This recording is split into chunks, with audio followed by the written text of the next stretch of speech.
Yesterday afternoon, I filed cloture on S. 1129, the Coast Guard Authorization Act, a comprehensive package that equips an adaptable force to meet a variety of important missions. I hope my colleagues will join me in ensuring its swift consideration and passage this week.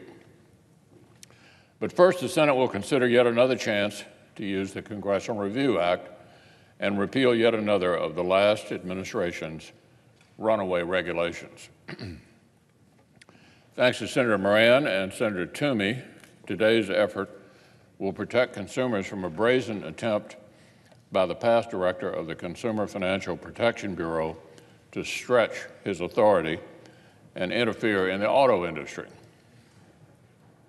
Now, the Dodd-Frank Act of 2010 got a lot of things wrong. But one thing Dodd-Frank got right was protecting auto dealers from meddling by the CFPB. Our Democratic colleagues are usually fans of federal regulations. I guess even they had a hunch that, left unchecked, the federal bureaucracy would find a way to put the brakes on this key industry, and how right they were. In 2013, federal regulators concocted a loophole. They bypassed standard review and public comment periods for federal regulations and instead issued guidance that would regulate auto dealers' ability to negotiate loan terms with their customers. Dodd-Frank already gave the CFPB unprecedented insulation from the American people's elected representatives.